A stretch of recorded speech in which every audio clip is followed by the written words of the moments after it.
Então, boa noite, sejam todos e todas bem-vindos e bem-vindas ao nosso seminário online de planejamento acadêmico colaborativo. Queria de agradecer a coordenação do curso, ao colegiado, à comissão interina do centro acadêmico, que nos ajudou na divulgação, a todos e todas que nos escutam, que nos veem, desejando que a gente tenha aqui uma grande oportunidade de refletir sobre a nossa prática profissional, nos preparar para os desafios acadêmicos que vão se descortinar nesse momento da história em que a gente vive, dizer que essa noite a gente tem o prazer de contar com a participação do professor Horácio Vanderlei Rodrigues, que é doutor em Direito, com pós-doutorado em Filosofia e Educação, foi professor titular da Universidade Federal de Santa Catarina e atualmente é professor permanente, coordenador do programa de pós-graduação em Direito do Centro Universitário Eurípides de Marília, Univem, e professor convidado do programa de pós-graduação do Centro Universitário da Unicuritiba, e vai enriquecer muito o nosso debate com sua fala intitulada Educação Jurídica na Era Digital, Pensando o Futuro.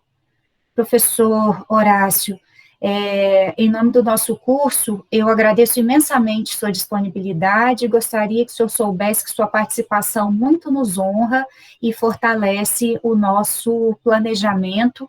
Passo a palavra para o senhor, então, fique à vontade e agradeço mais uma vez.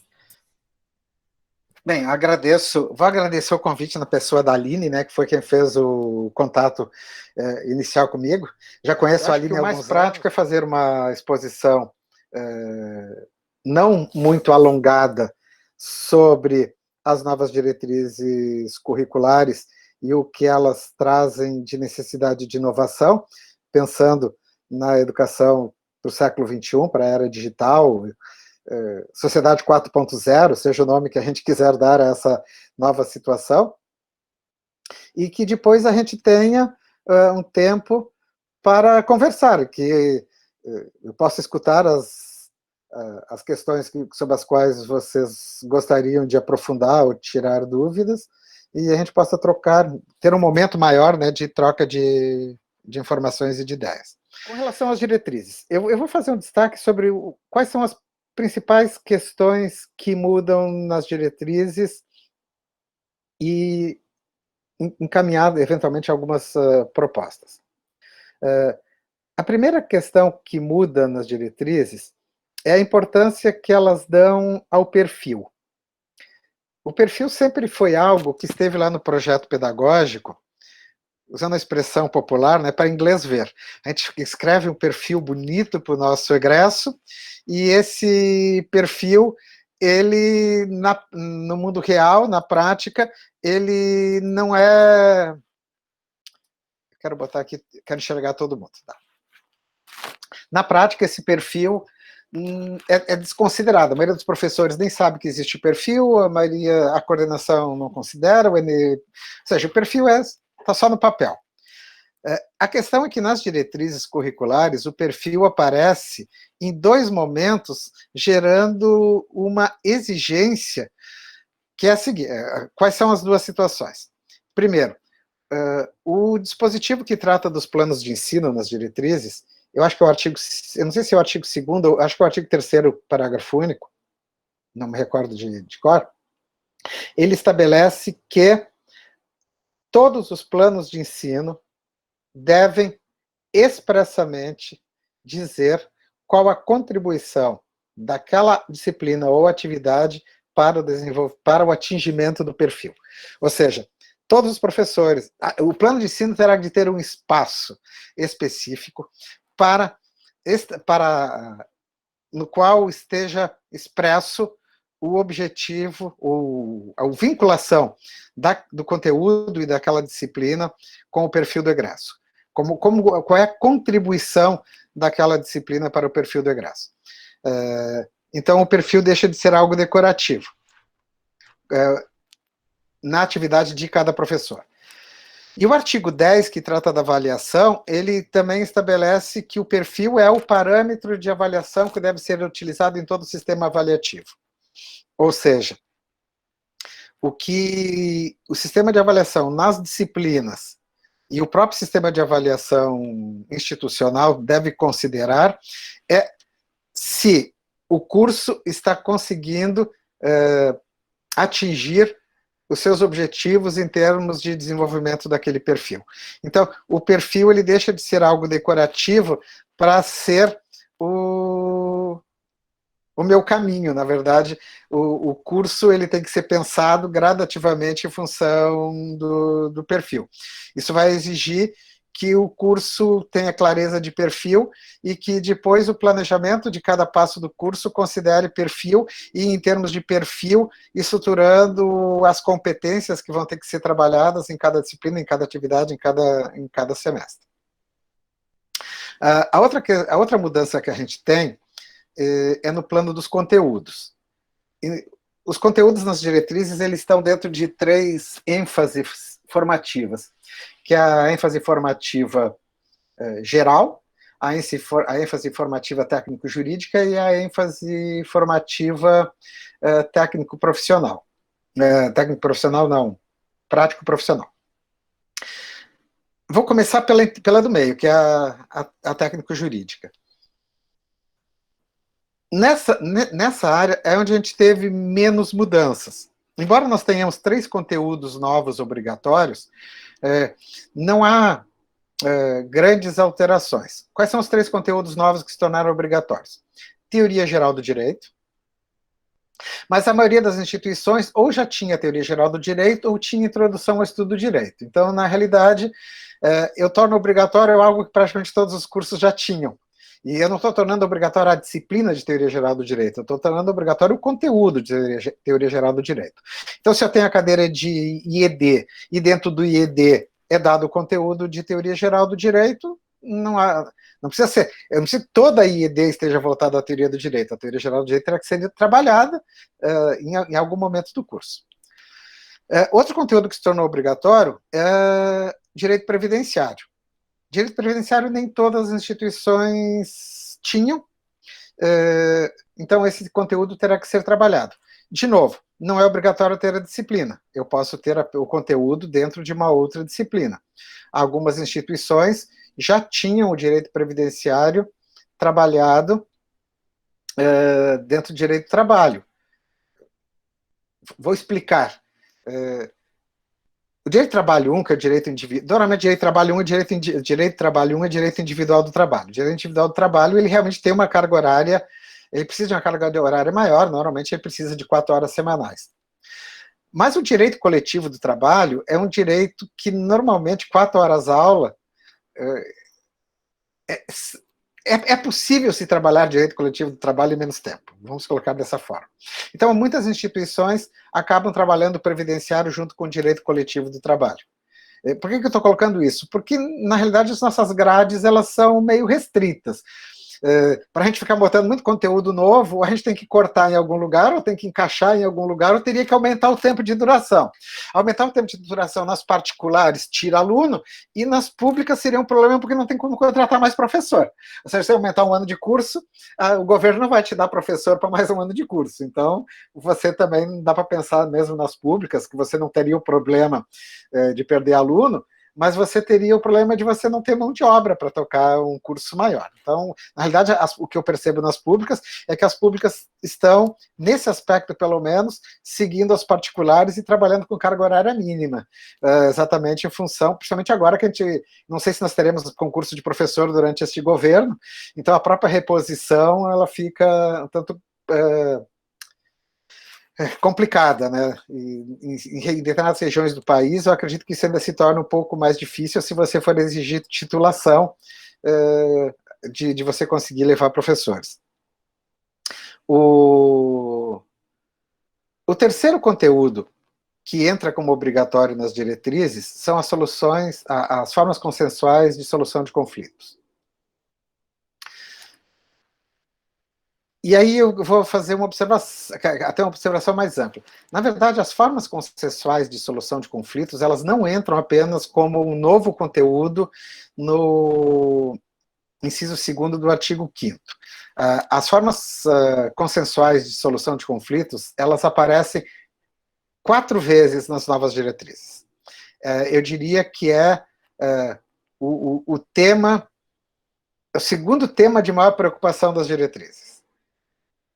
A formação consensual aparece de forma obrigatória no perfil, ela aparece nas competências, junto com a cultura do consenso, ela aparece como conteúdo obrigatório, e ela aparece no artigo 6º, que trata do NPJ, como prática obrigatória. Então, a ideia a questão das formas consensuais e da cultura do consenso, ela entra como uma política pública obrigatória. Porque é uma política pública obrigatória que começa no Brasil com a resolução 125 do CNE, depois entra no Código de Processo Civil, tem a lei de mediação. Então, nós temos um encaminhamento em termos de políticas públicas que começa sendo encaminhado pelo CNE e que hoje já está presente na legislação. Então, essa é uma decisão, eu diria assim, uma decisão de Estado, de que os cursos de Direito eles têm que ter uma preocupação voltada à questão de trabalhar a questão da solução consensual. Então, ela vai meio que atravessar o curso, porque se ela está no perfil, está nas competências, está nos conteúdos e está nas práticas obrigatórias, ela atravessa o curso. É uma questão bem ampla. Nos conteúdos, a nossa mudança maior é na perspectiva formativa geral.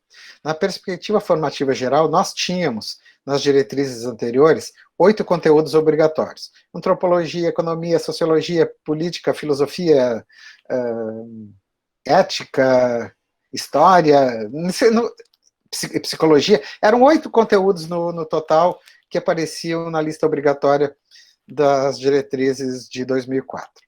Bem, nas diretrizes de 2018, desaparece a obrigatoriedade de todo e qualquer conteúdo. As diretrizes de 2018, elas têm um endereçamento, eu diria, interdisciplinar, que busca ser efetivamente interdisciplinar. O que as diretrizes exigem em termos de formação geral?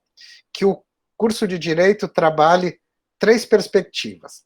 Como é que o direito dialoga com as humanidades, artes, filosofia, como é que o direito dialoga com as ciências sociais e como é que o direito dialoga com as novas tecnologias. Como a instituição vai organizar isso, é uma decisão institucional. Mas tem um elemento importante, que não é para você trabalhar sociologia isoladamente ou filosofia isoladamente, como é que como é que o direito dialoga, como é que ele conversa, como é que ele se relaciona com essas outras áreas do conhecimento. Então, por exemplo, já que está em Tocantins, eu não sei se a matriz já foi aprovada lá de Gurupi, a gente trabalhou na matriz nesse primeiro semestre, e a ideia lá, que acabou sendo a ideia final, era a criação de 3 disciplinas. Uma disciplina chamava Direito e Interdisciplinaridade 1, que era Direito e Humanidades, a outra era Direito e Interdisciplinaridade 2, Direito e Ciências Sociais, e a outra Direito e Interdisciplinaridade 3, Direito e Novas Tecnologias, acho que o Direito e Inovação Tecnológica. Então, que não é direito digital, tá? E não é direito 4.0, não é uma disciplina de direito, é uma disciplina de como se relaciona, a disciplina interdisciplinar da relação entre direito e novas tecnologias. Então, essa é uma inovação que vai exigir que os cursos se repensem e se deem uma reorganizada na forma como isso vai ser estabelecido no curso. Nada impede que você continue tendo disciplina de filosofia, sociologia, e que você, nessas disciplinas, você modifique a organização do conteúdo, as ementas, para trabalhar o diálogo da sociologia com o direito, o diálogo da filosofia com o direito, mas nós não precisamos mais ter aquelas 8. O que aconteceu nas diretrizes antigas? com a obrigatoriedade dos 8 conteúdos, e como regra geral a gente interpreta que conteúdo tem que se aparecer em disciplina, todos os cursos criaram 8 disciplinas.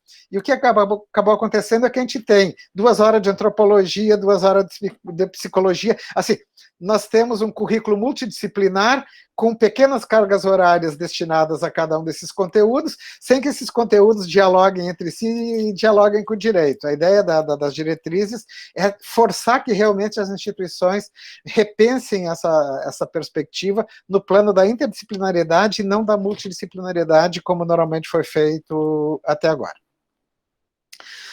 Com relação a ênfase, não é ênfase, desculpe, a perspectiva de formação prático-profissional, ela vai aparecer no curso, nas novas diretrizes, em 2 perspectivas distintas, diferentemente do que era nas diretrizes anteriores. Quando a gente vai pensar em formação prática no novo currículo, primeiro nós temos que considerar que as novas diretrizes, elas trazem a palavra prática 23 vezes. A questão central da preocupação das novas diretrizes é formação profissional. Então, assim, não é uma questão de se nós gostamos ou se de nós não gostamos. Houve uma discussão sobre as diretrizes que durou 5 anos. Dessa discussão essa discussão foi quando nós tivemos a audiência pública da OAB em Brasília, nós tivemos a audiência pública do CNE em Brasília, o CNE participou de discussões no COMPED pelo menos 2 vezes com os relatores. Nós tivemos assim, um amplo debate com relação às diretrizes. O texto final das diretrizes não é o meu texto, que se eu pudesse escrever, eu escreveria. Não é o texto que a OAB gostaria que fosse, até em alguns aspectos está um pouco longe do que a OAB queria. Na realidade, o texto das diretrizes, ele é uma construção de 5 anos de participação coletiva. E é o texto que existe. E esse texto, ele tem algumas decisões e alguns encaminhamentos, e ele é claramente ele encaminha claramente para a exigência da construção de projetos por competências e não mais de projetos por conteúdos, e ele tem uma preocupação centrada na questão da formação da formação prática. Na verdade, ele absorve algumas questões que já estavam presentes em outras diretrizes. Eu ontem, em função da portaria 544 do Ministério da Educação, que permitiu agora a substituição das atividades práticas também, eu tive o cuidado de ler as diretrizes da medicina, porque tem um dispositivo que é dado da medicina, eu fui olhar as diretrizes da medicina, né? Na medicina, as diretrizes dizem que a formação prática deve aparecer lá desde o 1º ano, desde o começo do curso.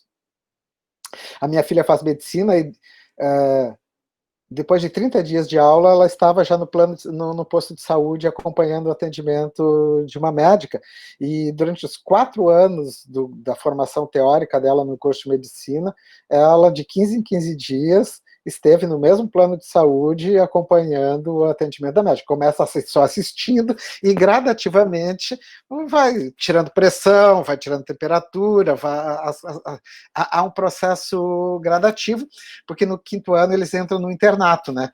O internato da medicina, o nosso NPJ deveria ser o que é o internato da medicina, mas o internato da medicina é muito mais prático do que o nosso NPJ, pelo menos ele tem uma carga muito maior do que o nosso NPJ. Eles têm também, medicina tem 2/3 de formação mais teórica, mas com esse atravessamento de contato com a prática, e tem depois 2 anos finais de internato, que é basicamente, aí o limite é 20% de aulas teóricas e 80% obrigatórios de aula prática. É isso que eu fui conferir nas diretrizes, em função da possibilidade que tem lá de substituição de parte do internato, mas a parte do internato que pode substituir, esses 25%, que na verdade é de base teórica para as práticas do internato. Por que eu estou colocando isso? Porque, de um lado, nós temos o NPJ. Sobre o NPJ eu vou falar na sequência, está no artigo 6º. Mas nós temos, ao lado do NPJ, uma inovação no artigo 5º, parágrafo 1º, que eu chamei de prática jurídica transversal, e que eu acredito que me disse o Carlos André que o nome ele deu um outro nome que eu não me lembro qual é, mas que o nome que eu atribuí acabaria pegando, porque a maioria acaba lendo de uma forma ou de outra, como o meu livro é o único escrito sobre o tema, os 2 livros, na verdade, o fato de ter sido o primeiro acaba induzindo, né, a utilização de uma determinada terminologia. O que diz o parágrafo 1º do artigo 5º? Que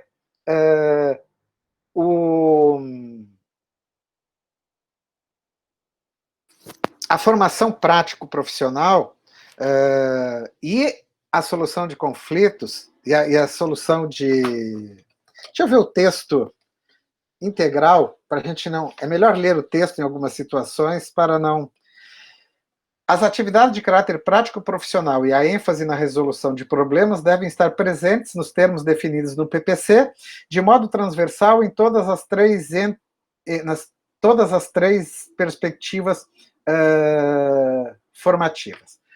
O que diz o que significa isso? Está ali projetado. Primeiro, que eu tenho que trabalhar com resolução de problemas e que eu tenho que ter atividades de caráter prático profissional. Que elas devem estar... sobe um pouquinho, mais para baixo. Que elas devem estar presentes de modo transversal. O currículo é assim: 1º ano, 2º ano, 3º ano, 4º ano, 5º ano. Ou de 1º a 10º semestre. Vertical. Quando eu penso no horizontal, eu penso, por exemplo, no 6º semestre, que tem civil, penal, constitucional. Horizontal. O que é transversal? O transversal é assim. O transversal, ele atravessa o curso como um todo. Ele atravessa todos os semestres e todas as disciplinas. Então, quando eu tenho um dispositivo que diz que a formação prática e a ênfase em problemas é transversal, isso significa que não é algo que possa ficar fora de algum espaço do curso. É algo que tem que estar presente no curso como um todo. E quando diz que tem que envolver as 3 ênfases formativas, está dizendo claramente que na formação geral eu também tenho que ter essa relação, ou esta formação prática e a resolução de problemas. Ou seja, que se eu tiver uma disciplina de filosofia, na disciplina de filosofia terá de ter, de alguma forma, eu vou usar de uma maneira mais fácil de se entender. O professor de filosofia terá de trabalhar com seus alunos através de casos, de problemas, de alguma forma, a relação do conteúdo que ele está trabalhando na disciplina com o mundo real. Ou seja, não podem existir mais no curso de Direito conteúdos que não dialoguem de alguma maneira, ou que mostrem, nos quais não se mostre como é que eles dialogam com a realidade. Eu estou usando o exemplo da filosofia porque tem aquele livro que é a Justiça, do Sanders, né? O Sanders, o americano, que trabalha só com caso, e que é muito legal. Aqui na UFSC, a professora Luana, que é de Goiás, A professora Luana é professora de filosofia, e ela trabalha com esse livro, e você tem, por exemplo, eu quando trabalhava disciplina de ética na graduação, o Sander, eu trabalhava com os casos de ética do livro dele, porque é muito interessante, porque o aluno consegue visualizar muito claramente que aquilo que está lá na filosofia não tem aderência ao mundo real. Então, a graduação, as diretrizes agora tornam isso obrigatório. Você tem duas formas de fazer isso. Todos os professores em todas as disciplinas problematizando a sua disciplina e relacionando seus conteúdos com o mundo real. E aí, deixa eu fazer um parênteses. Isso dialoga com outra exigência que está lá no artigo 2º, a obrigatoriedade de que a relação entre teoria e prática seja trabalhada através de metodologias ativas. Ou seja, as diretrizes trazem a obrigatoriedade das metodologias ativas, mas direciona para uma situação específica. Ela diz que é obrigatório a utilização de metodologias ativas, que devem estar indicadas no PPC e nos planos de ensino, na relação entre teoria e prática. Ou seja, sempre que eu for trabalhar com relação entre teoria e prática, eu tenho que introduzir metodologia ativa. E por que isso? Porque se eu trabalho em relação entre teoria e prática, eu trabalho não apenas com saberes, mas eu trabalho com fazeres. Como é que isso se concretiza no mundo real? E nós só aprendemos realmente a fazer aquilo que nós fazemos. Isso não é um problema de escolha e nem de opinião. Aqui não cabe a opinião de ninguém. Essa é uma questão de ciência. Ou seja, nós temos pesquisas que demonstram que o nosso cérebro, ele aprende com efetividade até 90% daquilo que nós fazemos. Quando a gente aprende a dirigir dirigindo, e a gente realmente aprende a dirigir. E que a gente aprende apenas 10% daquilo que a gente escuta. Eu acho que é 10% do que a gente escuta, do que a gente lê, e 20% do que a gente escuta. Então, assim, é totalmente diferente a maneira como o nosso cérebro. Então, a questão do ensino baseado em competências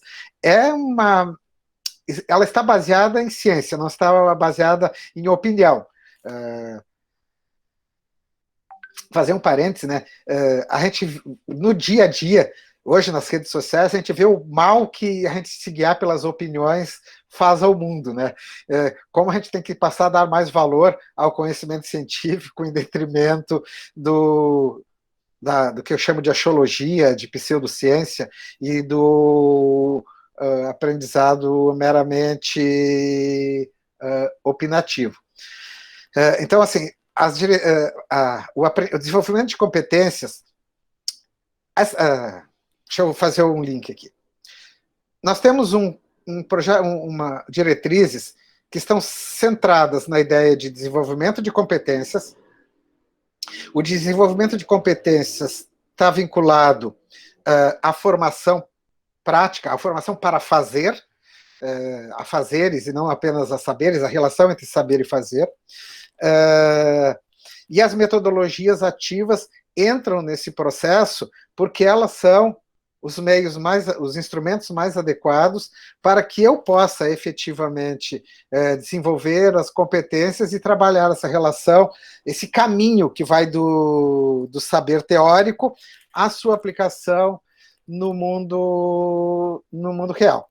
Então, essas são eu estava dizendo que nós temos duas possibilidades. Todos os professores fazerem isso na sua disciplina, ou nós termos modelos que algumas instituições usam, que depende da realidade de cada instituição. Por exemplo, a GV de São Paulo, ela tem um modelo em que eu tenho... É um curso de tempo integral, e que eu tenho um turno de sala de aula e eu tenho um turno de estudo de caso. Então, em cada semestre, os casos são pensados em função dos conteúdos do semestre. Então, eu tenho esse trabalho de metodologias ativas e de desenvolvimento de competências de todos os conteúdos do semestre num espaço separado do horário que o professor dá aula. Eu tenho uma outra possibilidade que algumas instituições privadas usam, que são os chamados projetos integradores. Eu acho esse horrível, esse nome. Mas, assim, que é você ter 4 dias de aula e um dia, que aí você trabalha, assim, noite. Eu tenho 5 noites de tempo para distribuir as disciplinas. Eu guardo 4 noites para aula e 1 noite para trabalhar problemas e casos que vinculem aqueles conteúdos do semestre. Então, assim, por que está sendo transversal? Está sendo transversal porque está em todos os semestres, e embora não esteja em todas as disciplinas, como os casos trabalham os conteúdos de todas as disciplinas do semestre, você tem transversalidade.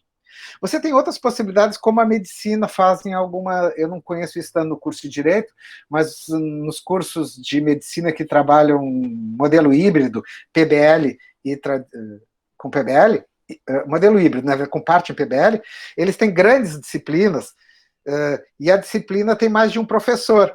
Então, a disciplina tem um professor que dá a parte teórica e um outro professor que dá a parte aplicada. Porque nem sempre o professor que tem o perfil para dar a parte teórica tem o perfil para dar a parte aplicada. Então, são possibilidades que cada instituição terá de definir em função do corpo docente que ela possui, da sua realidade, da sua situação. Além da prática, essa prática transversal ela é do 1º ao 10º semestre e ela não entra no cômputo da carga do NPJ. Por que eu estou dizendo isso? Porque o NPJ, ele, que é a prática jurídica, que seria o internato do curso de Direito, ou o estágio do curso de Direito, ele tem uma limitação que a carga do NPJ mais a carga de atividades complementares não pode ultrapassar 20% do total do curso. Então, assim, as atividades complementares mais o NPJ não pode passar de 740 horas relógio, horas de 60 minutos, considerando a carga horária mínima do curso de Direito. E o que a gente tem de novo no NPJ? A primeira inovação do NPJ está na obrigatoriedade de que todos os cursos tenham serviço de atendimento à comunidade. Não existe uma carga horária mínima, mas o parágrafo 2º do artigo 6º diz que é obrigatório que as instituições mantenham serviço de atendimento. Esse serviço de atendimento não precisa ser judicial, se você não quiser. Você não precisa... Eu posso ter um atendimento que seja de consultoria, onde as pessoas vão para tirar suas dúvidas. Eu posso ter um atendimento... Bem, eu provavelmente vou ter que ter um atendimento que trabalhe com mediação e conciliação, porque Deixa eu pegar aqui. Só para eu ver o parágrafo certo, o artigo 6º, no parágrafo 6º, estabelece que a obrigatoriedade das práticas de resolução consensual de conflitos. Então, eu vou ter que ter prática de resolução consensual de conflitos. Eu posso ter só resolução consensual de conflitos simulada, mas se eu vou ter que ter serviço de atendimento obrigatório, o primeiro passo de qualquer serviço de atendimento à comunidade, regra geral, o primeiro é tirar as dúvidas, o segundo é trabalhar com resolução consensual, chamar as partes e tentar estabelecer diálogos e evitar o ajustamento de ação. A grande maioria dos NPJs, dos escritórios modelos, fazem isso. Então, a primeira questão é essa. Não tem carga obrigatória, não tem nenhum dispositivo que diga quanto de serviço de atendimento eu tenho de ter, mas eu tenho a obrigatoriedade de ter atendimento. E aí, eu vou sair das diretrizes do direito, da resolução 5, vou para a resolução 7. A resolução 7 é a que trata da extensão. E vou lembrar o seguinte, segundo a resolução 7 do CNE de 2018, todos os cursos superiores brasileiros, e aí não se importa se é medicina, se é direito, se é filosofia, se é história, não importa o curso, todos os cursos superiores brasileiros terão de ter 10% da sua carga horária total em atividades de extensão. No curso de Direito, isso significa, se você cumprir a carga horária mínima, 3.700 horas, 370 horas de extensão. E aqui eu vou fazer um parêntese. 370 horas, 3.700 horas de 60 minutos. Se a Federal do Tocantins, como a maioria das federais, tem horas-aula de 50, são 4.440. Tem o cálculo é uma regra de 3, tem que fazer a conversão. Então, são 4.440 que implicam em 4.444 horas obrigatórias de extensão, se forem horas de extensão de 50 minutos. o curso de Direito, alguns cursos têm, nas suas atividades tradicionais, atividades de extensão que já são históricas. O curso de Medicina, o curso de Direito, o curso de Psicologia, o curso de Odonto, e no caso de Direito é o escritório modelo, ou o NPJ, importa muito o nome. O NPJ, na verdade, é o nome geral, o escritório seria uma parte do NPJ.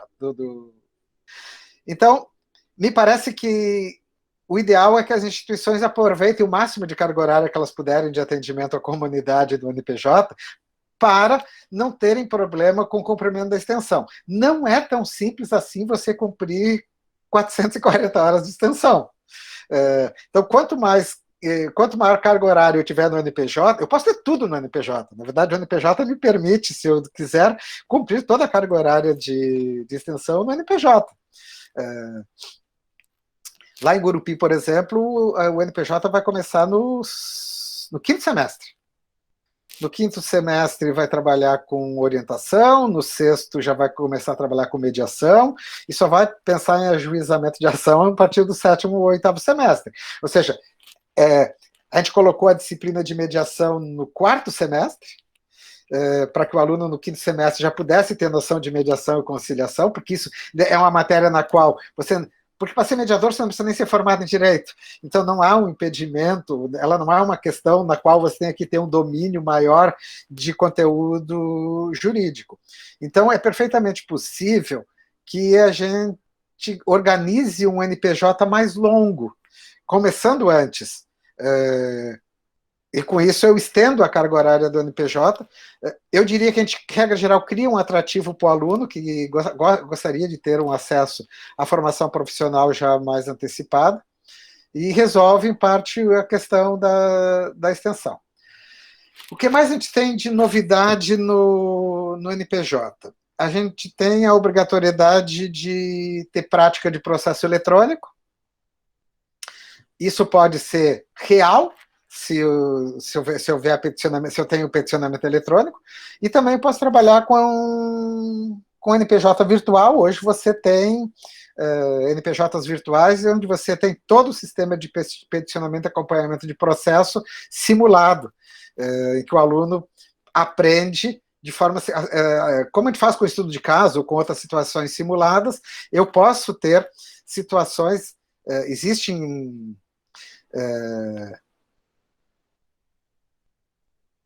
softwares que foram desenvolvidos para isso. Eu não vi ainda nas instituições públicas, eu já vi nas particulares.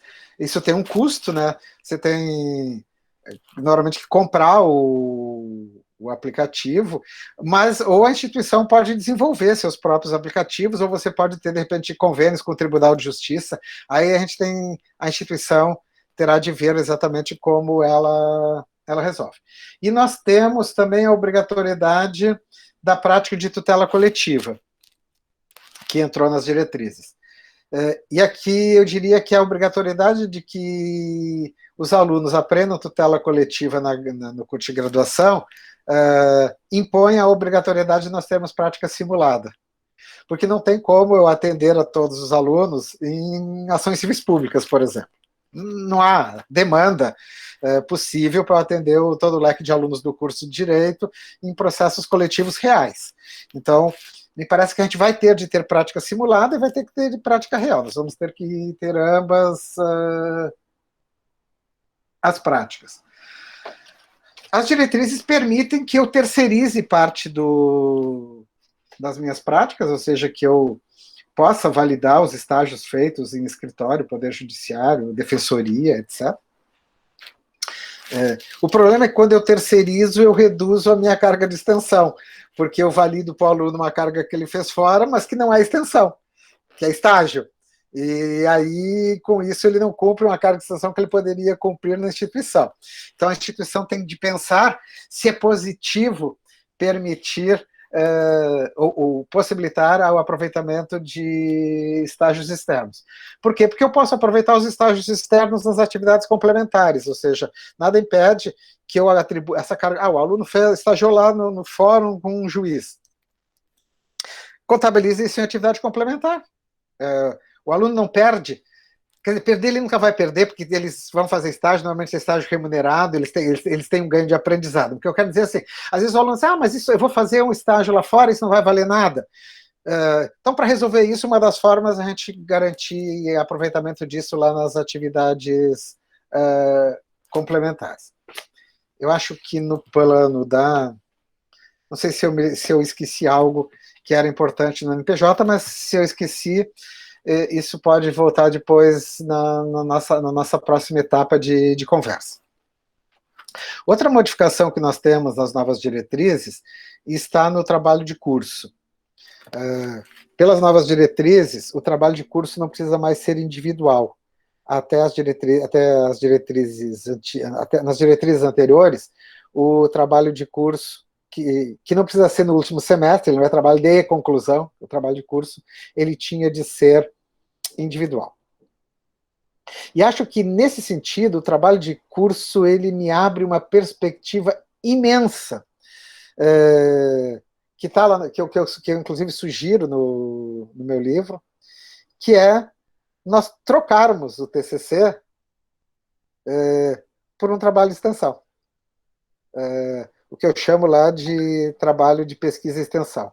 Ou seja, que o trabalho de curso, em vez de ser uma monografia de recorta e cola, na qual o aluno aprende muito pouco, que ele seja um projeto de grupo, em que um grupo de alunos tenha que escrever um projeto de extensão, realizar a pesquisa necessária à implementação desse projeto de extensão, tenha que efetivar essa extensão e tenha de produzir um relatório do que foi feito, desde o projeto até a realização concreta da extensão, e esse relatório seria o documento formal do TCC.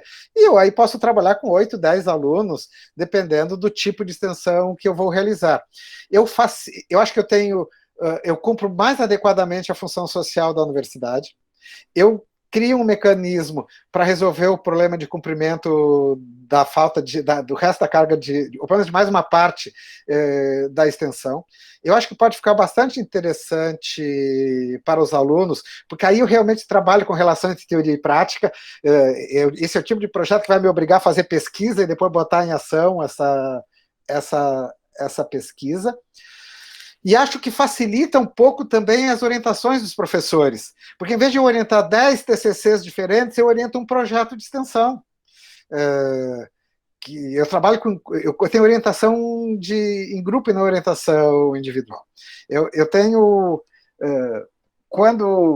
na verdade, eu pensei nessa ideia quando saiu a resolução da extensão. Eu tinha um pouco de... Isso não seria possível se o TCC fosse individual, né? É muito difícil você ter um projeto de extensão individual. Normalmente a extensão exige um envolvimento de mais pessoas para que ele seja realizado. Então, eu acredito que poderia ser bastante interessante pensar o TCC nessa perspectiva. Nada impede que você pense... Agora, sim, é uma opção da instituição. O que ficou bem claro no TCC? Que, pelos diretrizes, não é TCC, é TC. O que ficou bem claro para o TC? É a instituição que decide. Ela decide que tipo de trabalho, que carga horária, se tem orientação, se não tem, se tem banca. Ela decide como ela organizará o seu trabalho de curso. Ou seja, dependendo das especificidades de cada instituição, eu posso ter um TCC diferente. Deixa eu dar mais uma olhada aqui.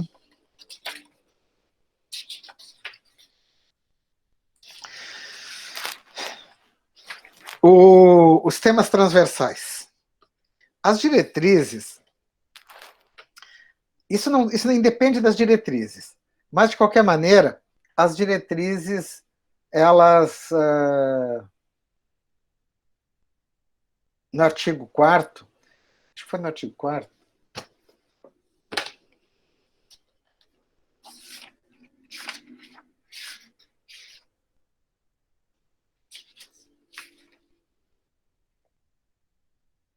não, o parágrafo 4º do artigo 2º, Diz assim: o PPC deve prever ainda as formas de tratamento transversal dos conteúdos exigidos em diretrizes nacionais específicas, tais como as políticas de educação ambiental, de educação em direitos humanos, educação para a terceira idade, educação em políticas de gênero, educação das relações étnico-raciais e histórias e culturas afro-brasileira, africana, indígena, entre outras. Esse parágrafo foi uma proposta minha. O que a gente percebe historicamente é que, embora essas questões sejam obrigatórias, como elas não aparecem nas diretrizes, muita gente esquece que isso é obrigatório. Nós temos 8 temas transversais. Não são só os que estão aí. Além dos que estão nas diretrizes, a educação para o trânsito é obrigatória há 20 anos no Código Nacional de Trânsito. Nós temos como tema transversal obrigatório a educação para a internet, na lei editada recentemente. A questão da étnico-racial, ela está na Lei Maria da Penha, os direitos humanos está na Lei Maria da Penha, a questão da violência contra a mulher como tema transversal obrigatório está na Lei Maria da Penha, e a questão de educação para gênero também está na Lei Maria da Penha. Vou fazer um parêntese. Não avisaram o nosso presidente e alguns militantes que educação de gênero é obrigatória por lei. Que não adianta a Câmara de Vereadores, seja lá quem for, aprovar a proibição, porque existe uma lei federal que se chamaria Lei Maria da Penha, que torna isso obrigatório.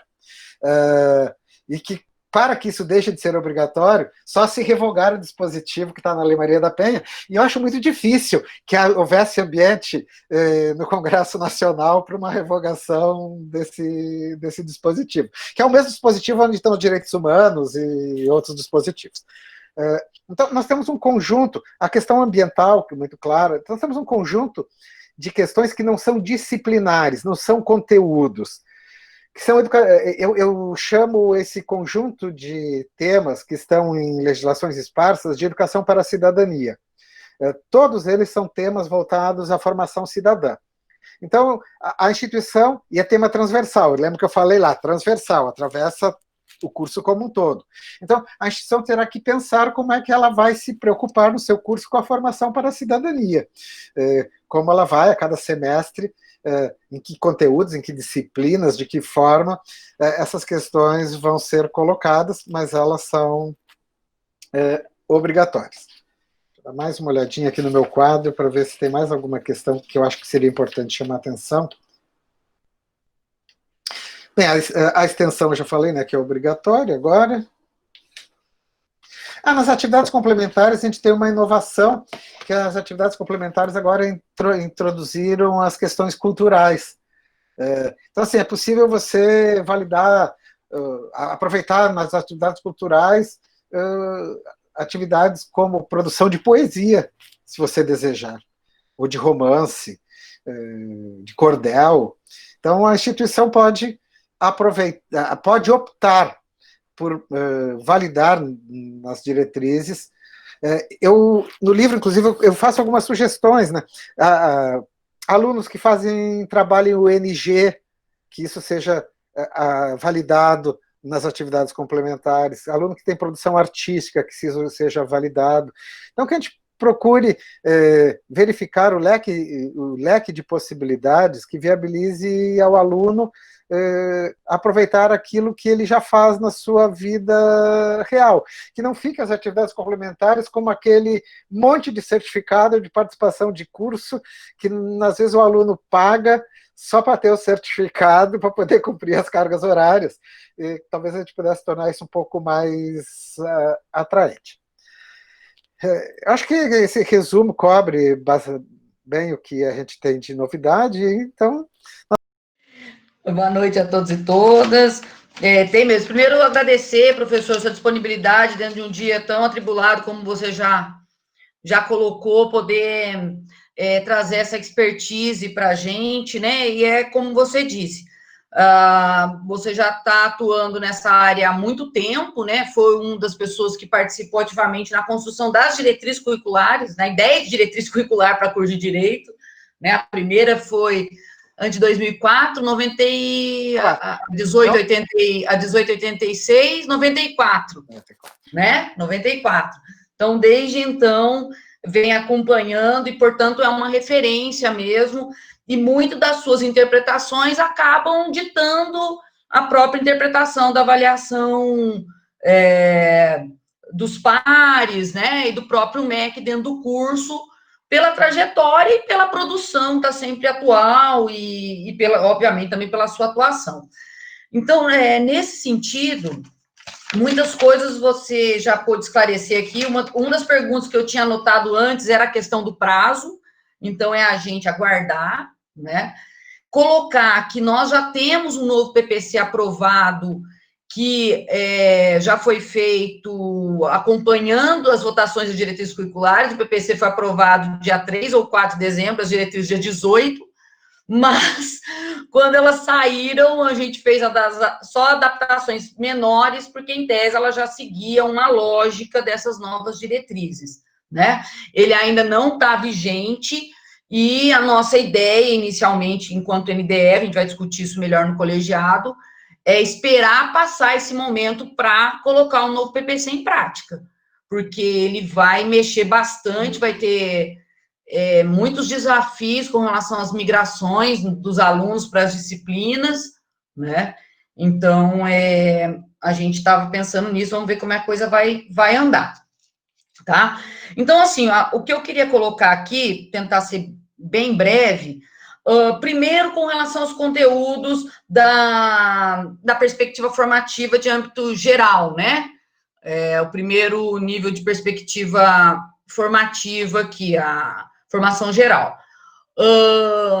Apesar dos conteúdos não serem mais obrigatórios, né, no nosso novo PPC, a gente continua com as disciplinas, a gente tem uma realidade que são das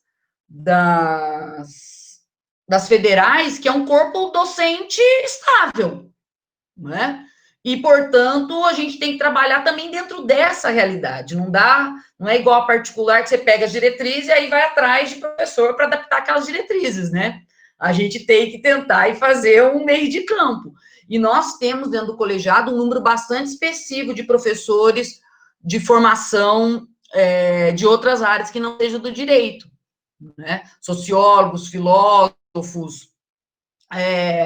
Então, nesse sentido, eu acredito que a gente vai ter que manter mais ou menos dentro dessa lógica, né? Queria ouvir um pouco isso da sua fala, né? Como que a gente pode, então, aproveitar melhor esse nosso corpo docente, que tem muito a contribuir na discussão do direito, mesmo não tendo formação jurídica, né? A outra coisa, destacar essa ideia da problematização das práticas e das metodologias ativas constar do plano de ensino de cada disciplina. E aqui eu tenho duas coisas com relação à extensão que me chamaram a atenção, que eu queria perguntar, então, mais especificamente. No nosso curso, nós temos uma disciplina chamada Seminários Interdisciplinares, que pode não ser também o melhor nome, mas o que é? É uma prática de extensão oficializada, curricularizada. Isso já tem, acho que uns 10 anos no nosso curso, já há bastante tempo. Mas a extensão não é lá com aquela qualidade, né?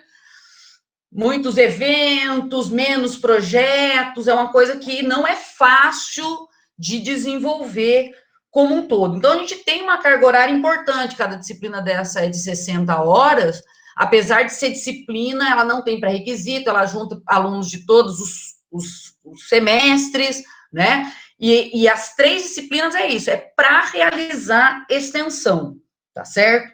Então, eu queria ouvir um pouco do seu conhecimento, se você já viu outras realidades parecidas em curricularizar a extensão, na curricularização disciplinar, de alguma maneira, porque é uma disciplina, ainda que não seja para desenvolver um conteúdo disciplinar, ela é dentro de uma disciplina, tá? E ainda, para terminar, quando você fala da questão do NPJ poder ser utilizado para extensão. Ok, perfeito, no nosso caso, a gente levou isso em consideração.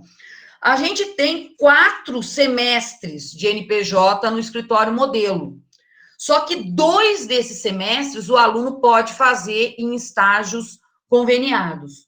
Então, minha pergunta é, nesse caso, quando o aluno for fazer em estágio conveniado, eu preciso exigir dele uma carga horária maior em extensão nas atividades complementares para que ele tenha os 10% de extensão no curso? Ou é o currículo que tem que pensar em 10% de extensão de uma forma geral, ainda que alguns alunos não realizem esse todo em função do estágio conveniado? Né? Então, ou seja, se ele fizer estágio conveniado, ele é obrigado a fazer uma carga horária relativa em extensão na atividade complementar? A tua última pergunta. Se um aluno fizer metade do NPJ em estágio, ele não cumpriu a extensão, ele terá que fazer outra atividade de extensão. Os 10% de extensão são obrigatórios para todos os alunos. Cada aluno tem que ter 10% de extensão no seu histórico escolar. Então, o aluno, que se você validar o estágio externo para o aluno, você só está criando um problema para o aluno.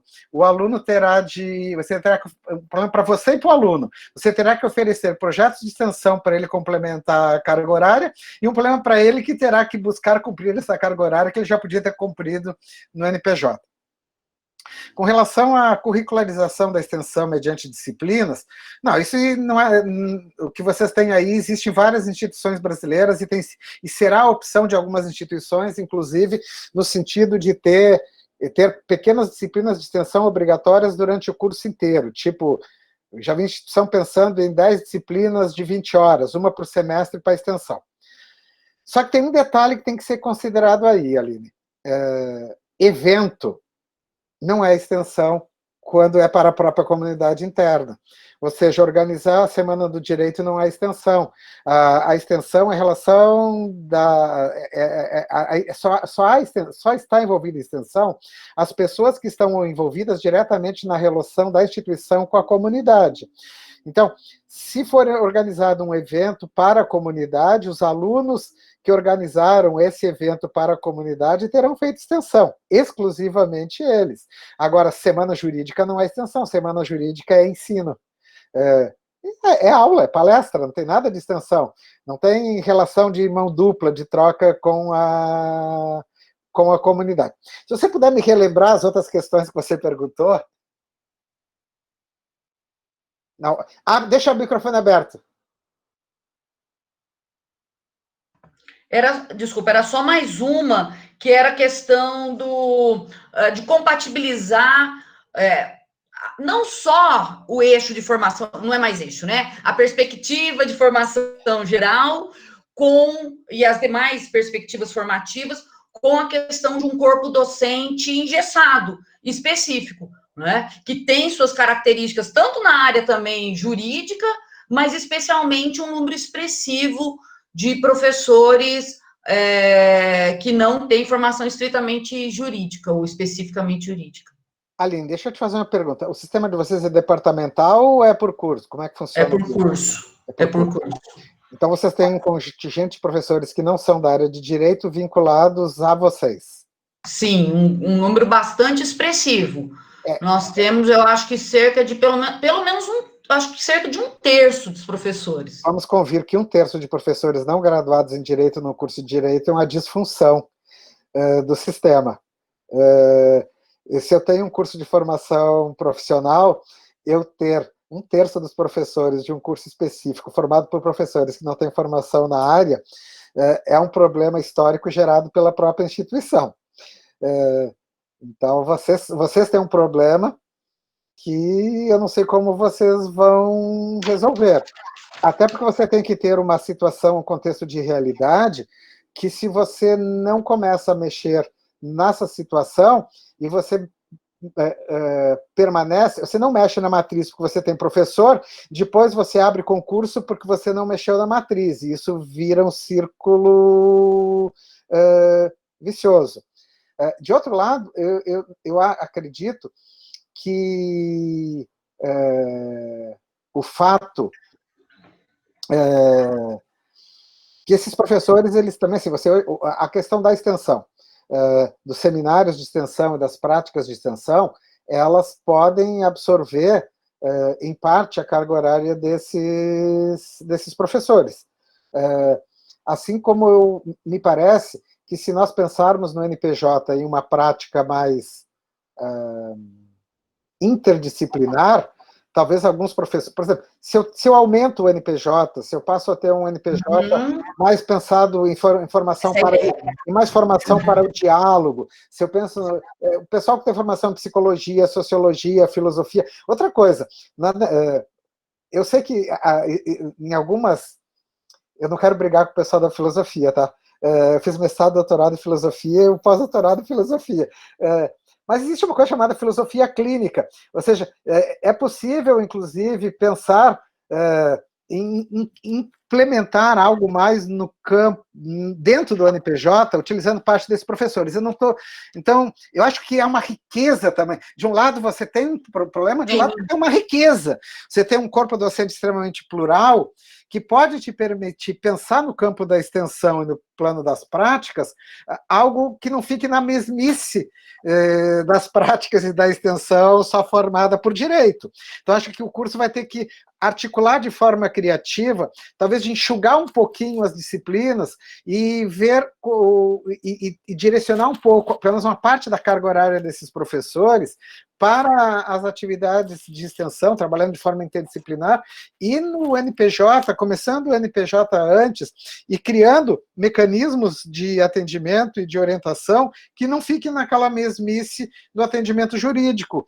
Por exemplo, o NPJ, o tipo de cliente que vem para o NPJ é um tipo de cliente normalmente imerso num conjunto de problemas sociais, de problemas existenciais, de problemas de relacionamento, que nem sempre os professores formados em direito são a melhor possibilidade de ajuda.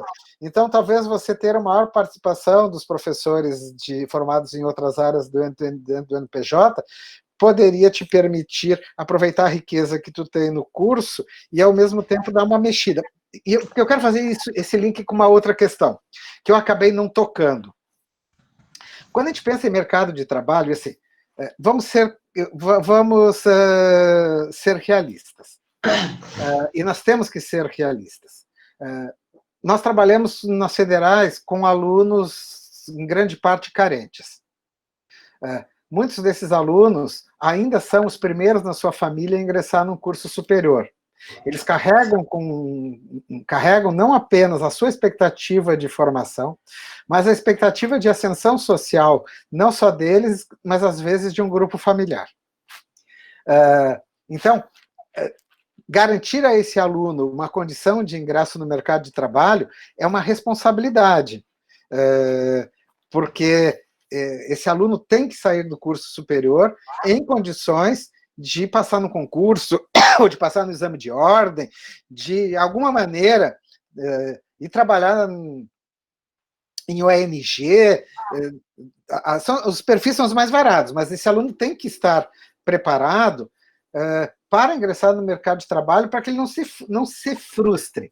E aí nós temos uma realidade avassaladora. Eu vou trabalhar com os dados que a gente tem, a pesquisa que a gente tem é norte-americana, e embora ela possa o impacto no Brasil possa ter alguma diferença de time, ele ocorrerá. A pesquisa da American Bar Association indica que 40% das funções desempenhadas por profissionais do direito serão substituídas até o final de 2030 por inteligência artificial. E a American Bar Association indicava que até o final de 2020, 30% dos escritórios americanos fechariam por falta de clientela. Eu vou dar um caso de São Paulo, que é de um grande escritório de São Paulo que advoga para banco. O quadro de advogados foi reduzido de 1.000 para 70. Eu tenho uma redução de 93% do quadro do escritório. Só ficou o quadro de advogados necessários para inserir as petições no processo eletrônico e para fazer eventuais audiências que sejam necessárias. Porque hoje, um computador com um robô, essa expressão que eles usam, um robô com inteligência artificial preparado para atuar em demandas repetitivas, ele funciona com um grau de precisão muito melhor que qualquer advogado, e ele funciona com um grau de rapidez absurdamente melhor. No caso da eu não me lembro o nome, em 2018, nos Estados Unidos, nós tivemos o primeiro caso de disputa entre computador e advogados. Porque a gente já tinha tido isso lá com o Kasparov no xadrez, e chegou no ponto que o Kasparov perdeu. E depois nós tivemos no Go, que é um jogo de xadrez indiano, muito mais complexo, em que o computador ganhou, e depois o computador que treinou sozinho ganhou do computador que ganhou dos humanos. E em 2018 nós temos pela primeira vez uma disputa entre computador e advogados, e foi a questão da disputa era uma análise de contratos de confidencialidade, uma análise de cláusula de risco em cláusulas de contrato de confidencialidade. Vamos convir que análise de risco contido em cláusulas de contrato de confidencialidade não é um tema simples, é um tema que guarda uma razoável complexidade. O resultado é assim: dos advogados, o maior grau de acerto é 94% e o menor grau de acerto é 61%. Ou seja, variou de 61% a 94%.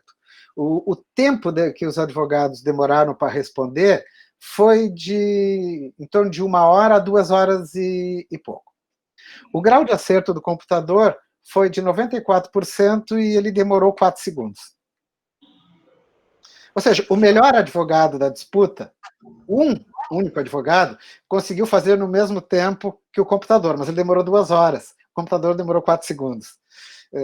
Nós tivemos em 2018, pela primeira vez, a utilização do projeto Radar no Tribunal de Justiça de Minas Gerais. O Radar é um computador, é um robô com inteligência artificial utilizado para julgar demandas repetitivas. Ele julgou em alguma coisa, eu acho que 4 segundos é do Radar, eu acho que o computador lá é um pouquinho mais. Mas assim, todos eles é questão de segundos, nunca chega ao minuto, as decisões de computador, é sempre abaixo do minuto. O Radar julgou 260 processos em 4 segundos. Nós levamos a Marília, agora, no início do ano, para fazer a palestra de abertura do curso, o professor da UNB,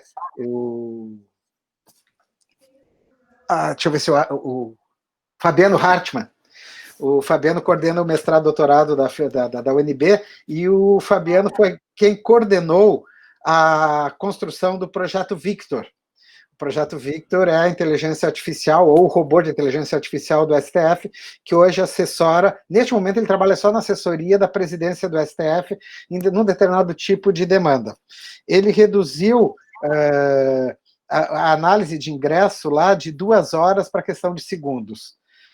Que era um trabalho manual que os funcionários tinham que fazer página por página para classificar, etc. Era 2 horas para cada processo que entrava. O computador faz aquilo em menos de 10 segundos por processo.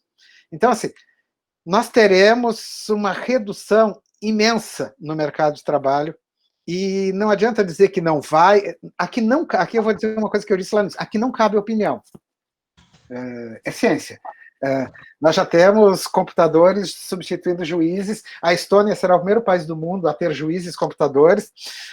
Nós já temos nos Estados Unidos computador que faz audiência de custódia, e todas as pesquisas indicam que o grau de segurança dos computadores do computador que faz a audiência de custódia é muito maior do que dos juízes, ele não prende ninguém que deveria ficar solto, e ele não solta pessoas que deveriam ficar presas, por em questão de segundos, ele varre todos os bancos de dados dos estados do país inteiro, para saber se a pessoa tem precedente, se não tem, ele varre até banco de exame genético, o que seria impossível qualquer ser humano fazer. Então, assim, a inteligência artificial veio para ficar. Os robôs na área do direito vieram para ficar, como vieram na medicina e em outras áreas. Isso implica que o projeto pedagógico do curso ele tem que estar muito preocupado com a preparação do aluno para esse mundo real. E aí não adianta você me dizer que está no Tocantins. Hoje não faz diferença estar no Tocantins ou estar em Florianópolis no mundo virtual, no mundo digital. A possibilidade, a atividade profissional que no futuro se migrará quase toda ela para plataformas online, ela independe do local onde eu vou estar situado. Se eu tiver acesso à internet, eu vou trabalhar do mesmo jeito, morando no interior do Tocantins ou morando em Brasília. Não vai fazer diferença. Isso implica, inclusive, que você pode ter um advogado morando no interior do Tocantins e advogando para uma grande empresa multinacional com sede em São Paulo. Não haverá mais esse empecilho, você não precisa estar fisicamente, não vai precisar estar fisicamente nos lugares. Então, uma recomendação que eu tenho dado para todo mundo que me escuta. Eu acho que o curso ele tem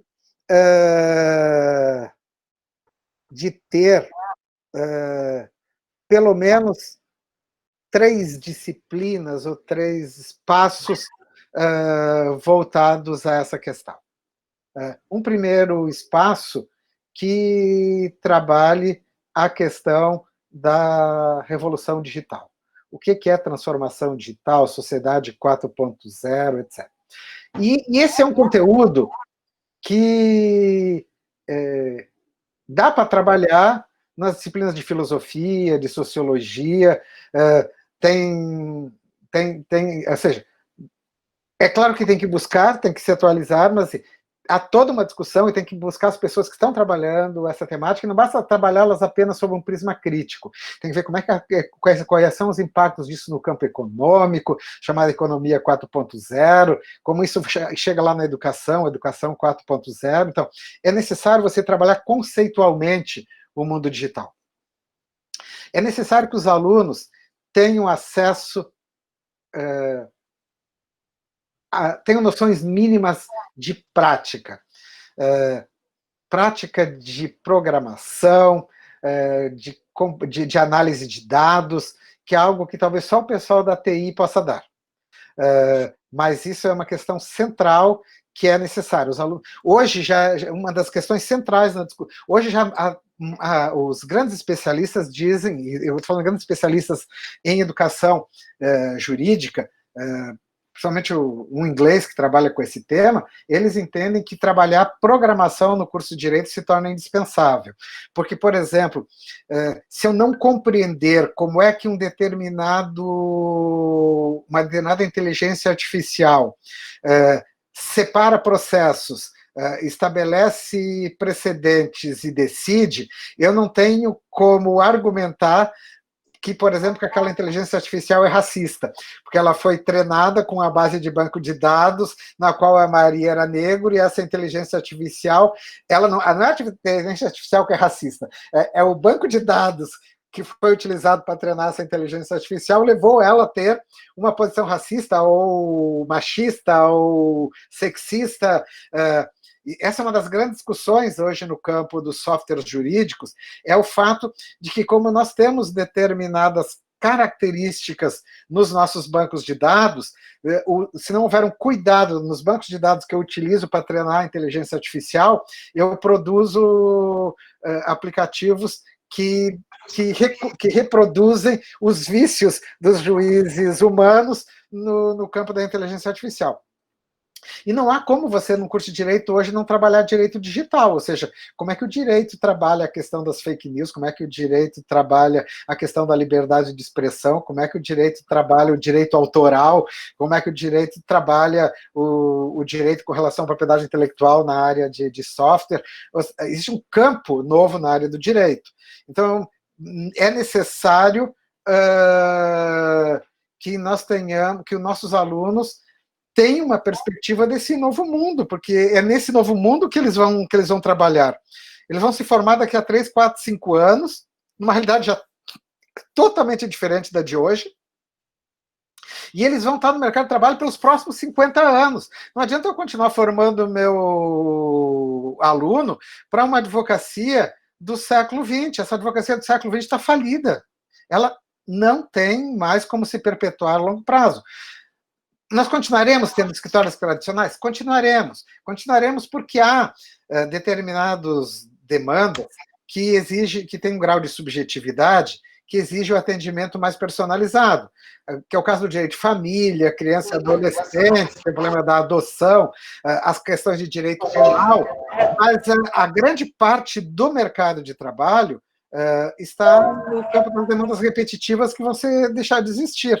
Então, é necessário, quando pensa o projeto pedagógico, que o projeto pedagógico bote um pé no mundo 4.0. Se ele não botar, eu nem diria, eu estou sendo modesto, eu diria que tem que botar os 2 pés, mas no mínimo um pé nesse mundo 4.0, senão ele está fora da realidade. E desculpem assim, quem pensar diferente, o advogado que não se atualizar, o profissional que não se atualizar, ele está fora do mercado. Ele não tem 5 anos de sobrevivência. O advogado que continua achando que dá para simplesmente terceirizar para o estagiário tudo com o token, ele está fora do mundo.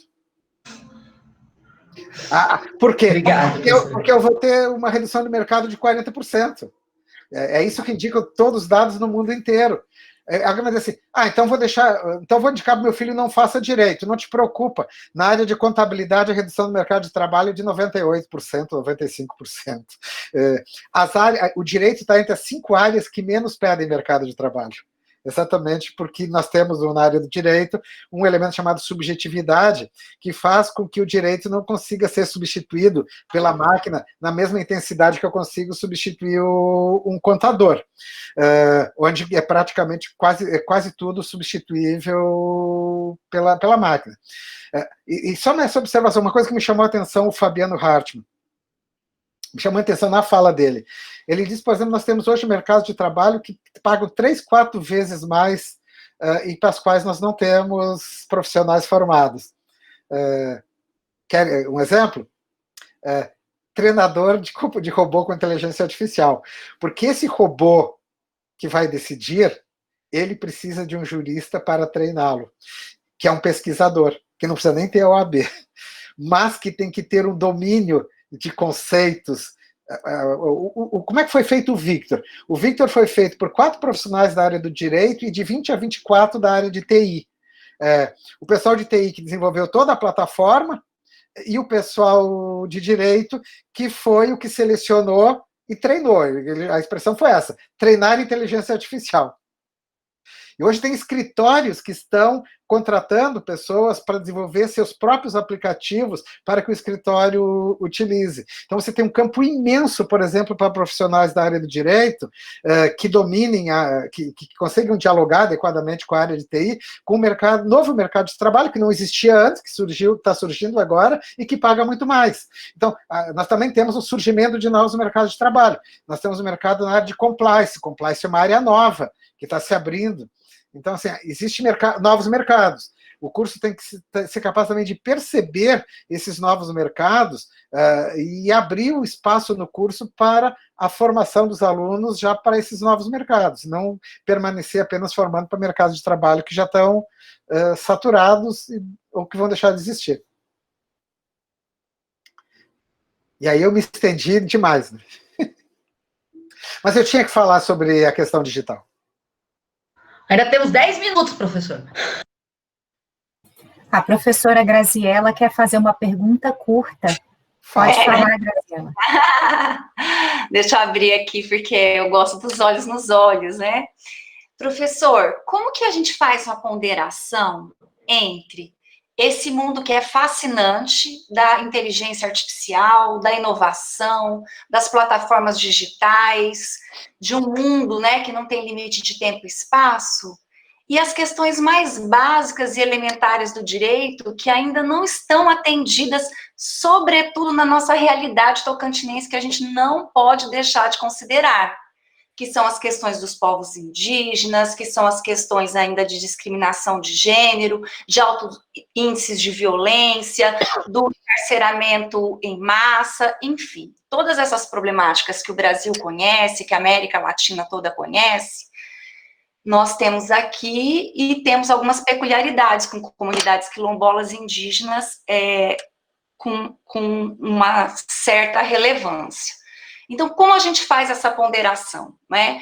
Porque o meu grande receio, claro que para nós professores que estamos muito bem acomodados na nossa classe média, com acesso a outras línguas e acesso à tecnologia, ia ser bem gostoso a gente mirar, né, nesse mundo fascinante. Mas como que a gente pondera, né, se a gente também tem que dar uma formação humanista para os nossos alunos? Não, mas em nenhum momento eu falei em abandonar a formação humanista, mas eu acho que a gente tem que considerar... Eu que estou perguntando, como a gente pondera uma modernidade e ainda o básico, né? Porque o nosso sistema de justiça aqui não está atendendo ainda ao básico. Essa é uma realidade que não é só da área do direito, isso vai acontecer na área de saúde, porque hoje eu tenho hoje situações na área de saúde que eu posso, de casa, com uma gota de sangue colocada num, tipo um mouse do lado do meu computador, ter resultado de 60 exames em questões de minutos. A medicina vai mudar muito, radicalmente nos próximos anos, não é só o direito. Agora, a questão é de que as novas tecnologias, elas virão, a gente querendo ou não. Eu acho que a questão é como é que nós podemos nos apropriar de toda essa inovação para melhorar a qualidade de vida exatamente dessas pessoas. Até onde a inovação tecnológica não... Por exemplo, hoje seria possível, eventualmente, eu fazer um atendimento jurídico... vamos falar especificamente no escritório modelo, que é uma questão muito clara que foi colocada pela pandemia. Está mais do que na hora de nós termos escritórios modelos virtuais, onde as pessoas possam, através do seu celular, ser atendidas pelos alunos da faculdade, possam ter acesso à informação de formas que hoje ela só tem se ela sair lá do interior e tendo que se deslocar, e às vezes ela não tem dinheiro para se deslocar. Então, assim, é necessário que a gente consiga trabalhar essa questão da tecnologia a serviço da inclusão. Eu acho que isso é perfeitamente possível. O NPJ é um exemplo muito claro de onde a gente pode trabalhar a questão da inclusão utilizando novas tecnologias. Nós temos que ter o NPJ virtual. Eu diria, mas eu acho que o NPJ virtual talvez ele tenha que trabalhar com o sistema de WhatsApp, porque eu acho que a população mais carente ela não tem acesso ao computador para chegar a um site. Ela vai precisar, talvez, de um acesso que possa ser feito via WhatsApp, né? Aí, claro que aí tem que se pensar exatamente como fazer isso com grau de segurança, de backup, o professor tem que criar o grupo, você tem que ter um sistema de backup dos diálogos, você tem que ter mediação, para isso existem os professores, né? Eles têm que ser grupos mediados e atendimentos mediados, mas a gente pode pensar seriamente em algo nesse sentido. Obrigada, professor. Sempre é possível achar ponderação. Acho que sim.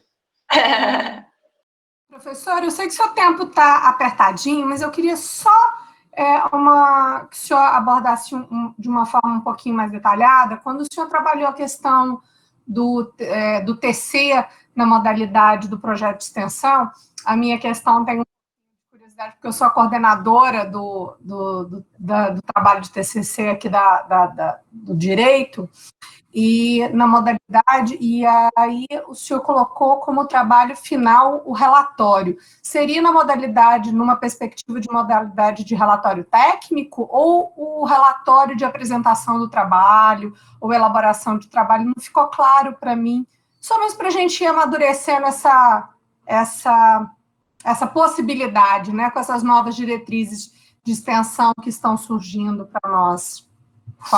Sueli, na verdade, assim, como está no âmbito da instituição, ela decidia. É que, na minha perspectiva, o trabalho de conclusão não é o relatório. Na minha perspectiva, o trabalho de conclusão é o todo. Como o trabalho de conclusão não é o volume da monografia. Na verdade, o trabalho de conclusão é o que o aluno fez durante um ano, que ele escreveu. Quando a gente fala de monografia, na verdade, a monografia nada mais é do que o relatório de uma pesquisa que o aluno fez por 6 meses ou por um ano. Então, quando eu falei no relatório, é porque formalmente a gente normalmente tem que guardar, tem que documentar de alguma maneira o trabalho de curso. Então, quando eu penso num relatório, eu peço um relatório que conte tudo, né? Desde como eles planejaram até como eles fizeram. Um documento, um relatório que relate essa situação. Tá, então seria mais ou menos o que a gente tem em seminários. Um memorial descritivo, um memorial de elaboração, desde elaboração, projeto, execução. Pode ser um memorial, eu vi tem outra expressão que a gente usa, que é aí não é, que é juntar tudo, é o portfólio, portfólio é outra opção. Bem interessante. Temos que, é uma ideia para a gente amadurecer. A gente já está com 2 modalidades. A gente tem a possibilidade aqui da monografia e do artigo, né? A gente tem a possibilidade do artigo que está encaminhando, que tem se tomado corpo para a gente, para a elaboração do fortalecimento dos grupos de pesquisas, com os professores, publicações. Mas essa é uma outra possibilidade para a gente amadurecer. Obrigada, professor. Disponha. Bom, professor. Foi muito produtivo, muito interessante, tempestade de ideias, acredito que compartilho essa ideia com meus colegas. Nós temos muito a trabalhar, muito a pensar no nosso curso, para que ele possa passar por esse período aí de adequação, de adaptação, seja na implantação do novo PPC, como também nas novas situações que a gente vai vivenciar, seja retornando no ensino remoto, seja retornando presencialmente. Eu gostaria de mais uma vez agradecer, professora, a sua colaboração foi imensa, como eu já havia previsto, e agradecer também pela possibilidade que o senhor sustentou de, eventualmente, a gente se encontrar pessoalmente, quando de alguma vinda ao Tocantins, seria muito proveitoso. Eu faço votos que quando a gente se encontrar novamente, seja pela plataforma, seja presencialmente, o nosso curso tem avançado bastante a partir do que o senhor nos despertou. Certo? Agradeço muito. Certo, Renata. Eu vou me despedir de vocês, então, Renata, Aline. Eu não sei se a gente compartilha essa visão, eu disse para o professor que a gente compartilha a ideia de que a gente tem muito a fazer. Eu vejo que a gente tem coisas muito sérias, inclusive, para repensar o nosso curso. Ele falou sobre situações que eu, particularmente, nunca tinha pensado, tanto no que se refere ao NPJ, quanto no que se refere às propostas de trabalho de conclusão de curso, que são aí outros pontos que a gente tem para discutir. Falou bastante sobre a intromissão da extensão nesse trabalho de conclusão, falou sobre essas metodologias ativas como forma de trabalhar a relação entre a teoria e a prática, e também sobre esses temas transversais, que, ao meu ver, é algo que a gente já executa. Se tem alguma coisa dentro de tudo que ele falou que a gente se sente confortável para dizer que já executa, são esses temas, né, que a gente já já tem de alguma forma inserido, a gente precisa pincelar e chamar a atenção disso, e está na hora da gente começar a conversar. Pode falar, Aline. A Naíma pediu aqui a palavra também, né?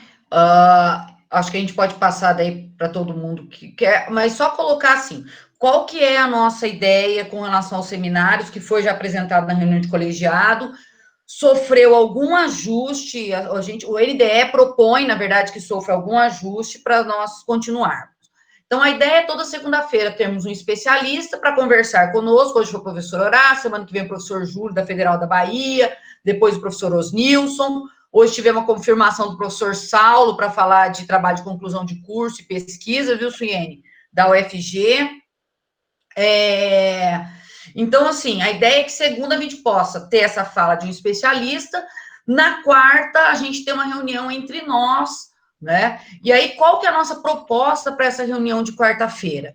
Fazer um trabalho mais aplicado, né? Nós não sabemos quando nós vamos voltar às aulas, isso não é uma decisão que o curso, nem o NDE, muito menos o NDE, mas nem o curso tem total liberdade, né, para decidir, mas em algum momento nós vamos voltar e muito tendencialmente, né, muito provavelmente, com uma carga importante de educação remota, que vai exigir que os planos de ensino das disciplinas que estão em andamento sejam readaptados. Então, qual que é a proposta do NDE? É que esses encontros de quarta-feira sejam encontros aplicados. Nós vamos trabalhar os planos de ensino, cada um de nós, nas nossas disciplinas, mas de forma coletiva. Readaptar objetivos, pensar em algumas atividades, não de todas as aulas, mas pelo menos de alguma, que daí pensar em atividades comuns, né? Então, a ideia nesses nossos encontros de quarta-feira é que a gente possa fazer um trabalho aplicado, concreto, pensando nesse retorno imediato. Lógico, também pensando no novo PPC, pensando na nova normalidade, mas nesse momento pensando para essa necessidade pontual, fazermos esse exercício coletivo de reconstrução dos planos de ensino. E aí, obviamente, a fala do professor Horácio e as outras que vão vir vão nos ajudar na construção desse plano e, óbvio, ajudar nas nossas discussões, né, que estão em andamento aí contínuo. Pode falar, professora Naíma. Ok, todo mundo me ouvindo? Tá. Colegas, assim, boa noite a todos e todas. Eu achei muito interessante a fala do professor. Eu realmente, desde quando a gente começou a construir o PPC novo, a Aline já batia muito na tecla da centralidade do NPJ e da prática nesse novo perfil de curso de Direito. Agora, sim, eu queria levantar alguns pequenos pontos que eu acho muito importante. A primeira é o rompimento com uma estrutura que a gente já tem e o novo. Então, não é fácil romper com uma estrutura que a gente já vinha exclusiva da advocacia como prática para esse modelo novo que está sendo proposto. Então, assim, a gente precisa realmente de um exercício de todos os colegas, e aí não é só dos que integram o NPJ, mas de todo o colegiado, um esforço contínuo de trazer mais a prática para dentro das suas disciplinas, para que ela não seja uma apêndice do curso, para que ela não seja apartada. Então, por isso que eu gostei da transversalidade. Dizer para os colegas que essa fala do professor Horácio realmente me chamou para que eu perceba que, e acredito que os colegas do NPJ, que a gente perceba que realmente a gente tem muita coisa para trabalhar no NPJ, que ele está muito aquém do que pode ser o núcleo de prática jurídica de uma universidade, como o status que a nossa universidade tem. E aí, o outro ponto que eu bato é realmente uma falta de estrutura que a gente tem. Então, assim, é muito interessante ouvir o professor colocar toda essa questão da prática, mas não é o que a gente vivencia na UFT. Então, assim, a gente tem que conciliar o novo, mas também a nossa realidade, tá? Como dizer, eu não estou me justificando do que não vai ser feito, mas que a gente vai avançar de acordo com o que as nossas pernas conseguirem. E aí, o outro ponto que eu gostaria de falar, que daí não é nem só com relação ao NPJ, porque, na realidade, nós estamos eu e a professora Lucimara estamos desde a semana passada conversando sobre isso, e a Mariana fez um esboço, tudo, nós já estamos trabalhando num plano para as aulas de prática remota, né? Inicialmente para serem ofertadas para os alunos formandos, porque eu acho que realmente a gente tem que encarar essa situação. O que era para ser um isolamento de 1 mês, 2 meses, nós estamos vivendo uma situação que está se prorrogando no tempo. Então, antes a gente tinha que se isolar e evitar o vírus, agora nós vamos ter que reaprender a viver minimamente com esse vírus, né? Não estou dizendo que é para a gente sair agora, todo mundo, e contrair o vírus, mas nós temos que, paulatinamente, pensar em retomar as atividades do curso. E quando eu digo as atividades do curso, colegas, eu digo mesmo o calendário. Tanto que eu fiquei surpresa da UFT não ter se posicionado ainda com relação ao calendário que preveja essa retomada das atividades. E aí, gente, quando eu falo isso, e talvez alguns colegas me entendam, outros não é aquela fala que nós ouvimos, né, que a gente tem que atender a maioria e esquecer das minorias. Não. É pensar em como nós vamos retomar as atividades, também trabalhando essa retomada das minorias, dos grupos que não têm acesso, dos grupos que não têm dinheiro, né? E o que me chamou muita atenção para isso, que fez eu até procurar o professor Vinícius, foi o seu Ivan. O seu Ivan, que é o nosso indígena mais velho, ele me procurou, eu sou orientadora dele, e ele quer terminar o TCC, ele quer terminar o curso. E aí, nós conversamos, ele falou, professor, eu tenho internet, mas não tenho notebook, não tenho computador.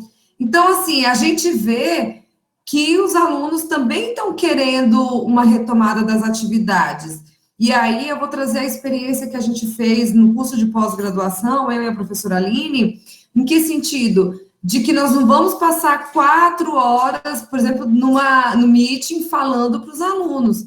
Então, a nossa carga horária por exemplo, a nossa aula de 4 horas, nós dividimos em 1 hora antecipatória para estar conversando no chat, tudo, 2 horas de live, e que pode ter, inclusive, apresentação de trabalho, fala do professor, e mais 1 hora para tirar dúvidas, para trocar ideias no chat, para não ficar aquelas 4 horas de palestra do professor.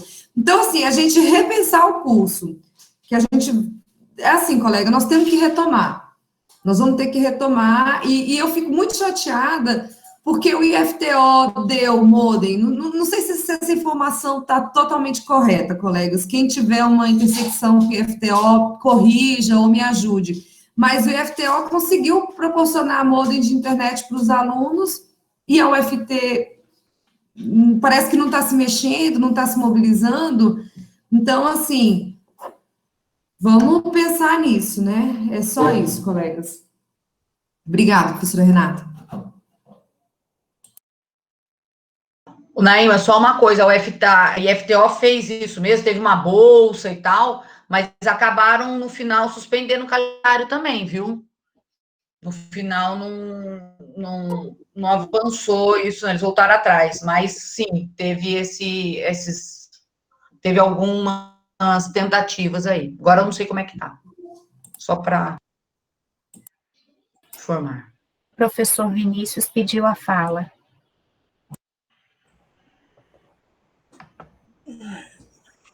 Pessoal, boa noite, tudo bem? Vocês estão... Deixa eu ver aqui. Acho que está todo mundo me ouvindo, né? Vamos lá. Sim. Primeiro, parabenizar a professora Renata, a professora Basoli, a professora Aline, a professora Roseli, que estão à frente do NDE, com todo esse trabalho. Eu acho que, posso estar enganado, mas eu acho que eu nunca vi um NDE tão ativo como agora, e isso é um sinal bastante positivo, né? Todos esses professores com um acúmulo de experiência no ensino jurídico, na própria questão de gestão também. Eu acho que, pelo menos na minha perspectiva, é o melhor grupo do NDE que nós temos, e estou muito satisfeito. Com um primeiro momento, realizado aquelas palestras, né, aqueles webinários discutindo as questões jurídicas relacionadas ao Covid. Acho que a maioria de nós não imaginava, né, de que essa situação fosse perdurar durante tanto tempo, como também essa transição para essa nova perspectiva de discussão do curso. Então, hoje é só o primeiro dia, nós temos aí uma sequência de atividades, praticamente toda segunda-feira, um tema bom, né, de se discutir, um tema importante para o curso. E eu acredito muito nessa programação, principalmente para nós refletirmos, né, as nossas práticas pedagógicas. Posso estar equivocado, mas o que eu conheço da maioria dos sistemas de universidades, né, dado a essa estabilidade que o regime jurídico nos permite, é que uma grande parcela de colegas ainda entende que minha matéria, eu faço o que eu quero, eu falo o que eu quero, ou eu dou do jeito que eu quero. Pelo que eu me lembro aqui, nunca foi uma característica das coordenações, das gestões de coordenação, coisas que, por exemplo, acontecem em outros colegiados que nós não fazemos. Por exemplo, não é da nossa praxis o coordenador de curso receber o plano de ensino de cada docente, verificando se esse plano de ensino realmente é compatível com a ementa, se a metodologia está sendo adequada. Eu acho que muito isso também pela confiança que nós temos nos nossos colegas, né? Todos aqui são profissionais concursados, altamente gabaritados, mas nunca foi uma prática da coordenação fazer esse tipo de controle, entre aspas, aqui, né? Não que o coordenador vá ter que ensinar o professor a dar aula, não é isso que eu estou falando, mas o que eu sustento aqui agora, e que seja parte dessa nossa reflexão, é justamente no sentido de que entender que a sua disciplina, seja ela uma disciplina dogmática, zetética, propedêutica, extensionista, enfim, mas entender que todos nós fazemos parte de um sistema, de um corpo, né, de um corpo, e que existe um projeto pedagógico. Esse projeto pedagógico ele tem toda uma lógica e ele tem que ser seguido. Me parece também que a própria dinâmica da universidade vai mudar. O professor auleiro, né, desculpa o termo, que possa ser talvez um pouco chulo, mas o professor auleiro é uma tendência da universidade acabar, está tendo uma cobrança em cima disso. Vai haver fiscalização para a questão do desenvolvimento, de pesquisa, da realização da própria extensão. Como eu já mencionei em várias reuniões anteriores, foi aprovada uma resolução em que o professor vai ter que fazer um plano anual de trabalho, demonstrando a relação do ensino com a pesquisa, com a extensão. Então, assim, e me parece que esse cenário de pandemia veio exatamente acelerar e potencializar outras discussões que há muito tempo parece que nós evitávamos, que é a questão do PBL, que é a questão do ensino híbrido, das metodologias ativas, que muitas vezes nós ficávamos, talvez aí, alheios, e aqui eu estou dizendo alheio, porque nós nunca fizemos uma discussão coletiva. Lógico que cada colega aqui, dentro da sua atribuição, dentro da sua responsabilidade, busca ou buscou uma capacitação individual, mas uma discussão coletiva nós nunca havíamos feito. Então, eu vejo positivo essa pandemia nessas circunstâncias, esse momento de reflexão, e espero, né, que todos nós possamos crescer enquanto coletivo, porque individualmente nós somos bons, passamos no concurso público, todos nós aí temos as nossas produções, temos os nossos méritos acadêmicos, mas eu acho que ainda a gente precisa destacar essa fase coletiva para que o curso cresça. Então, eu fico feliz com essa pandemia dentro dessa perspectiva, dentro desse crescimento coletivo. Desculpa se eu abusei um pouco da fala nesse momento, mas eu achei que era oportuno, né, para inaugurar esses trabalhos. Obrigado, Renata. Obrigada a você, Vinícius. Muito pertinente, muito necessário tudo isso que você colocou. Queria colocar para os professores que a proposta é que a gente volte a se reunir na quarta-feira, às 9 horas da manhã, pelo link que vai ser disponibilizado no grupo de avisos também. Professor Basoli, quer falar alguma coisa? Alguém quer fazer algum comentário sobre o resultado da reunião hoje à tarde, em que a UFT decidiu a criação dessa comissão para verificar a possibilidade de retorno para 15 de agosto? Alguém quer falar desse assunto?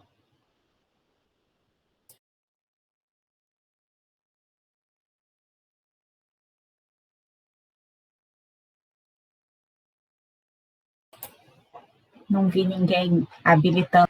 Bom, é o seguinte, Renata, é mais para dizer que eu acompanhei a reunião do campus na parte da tarde, né, que houve, né, está sendo criada a comissão para o dia 15 de agosto, que essa comissão que vai instituir ainda, estruturar, né, para a possibilidade do ensino remoto, enfim, e que o que eu achei interessante, que todas as falas foram na direção da qualificação, algo que nós já estamos antecipando. Então, eu acho que isso terminou sendo muito importante, a gente conversar sobre isso antes e já efetivar, de certa maneira, isso. Então, o que eles vão fazer depois de 15 de agosto, nós já estamos fazendo. Então, acho que nós vamos ganhar uma dianteira importante, né? E até para ver depois como que vai ser feito isso. Acho que é basicamente isso. Acho que foi muito importante a reunião, acho que é o que eu coloquei,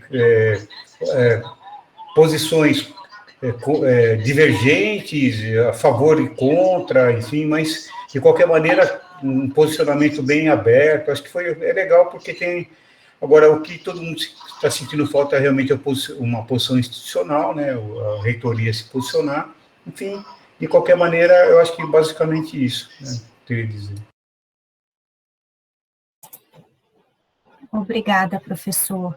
Estou vendo a professora Ana Lúcia. Nós podemos manter essa quarta-feira pela manhã e a gente vai alternando os horários de modo que todos, na sua disponibilidade, vão ser contemplados.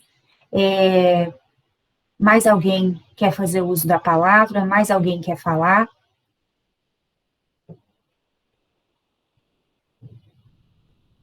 Se alguém quiser se manifestar no chat, no WhatsApp não vi nada. O professor Vinícius disse que podemos encerrar. O NDE sozinho, ele não é nem instância, não tem competência e não tem a força para encabeçar a mudança que nós precisamos. Acho que essa fala de hoje foi bem ilustrativa da mudança que a gente precisa sofrer individualmente, como coletivo. Isso que eu estou dizendo não é uma crítica, porque todos nós fomos formados num outro contexto de sala de aula, de experiência jurídica, então é uma reinvenção para cada um de nós. Né, alguns em menor grau, outros em maior grau vão resistir a essa mudança, mas não tem como a gente se furtar dessa nossa obrigação. Então, a partir do momento que a gente se conscientizar de que ela é necessária, menor vai ser o nosso sofrimento. Então, aí eu faço votos que isso seja muito produtivo, pelo menos o NDE está se esmerando para que a gente consiga atingir esse objetivo, certo? Então, eu vou encerrar a gravação e... vou me despedir de vocês, agradecendo mais uma vez pela participação e pelo envolvimento aí com o que a gente tem proposto. Vamos continuar fortes.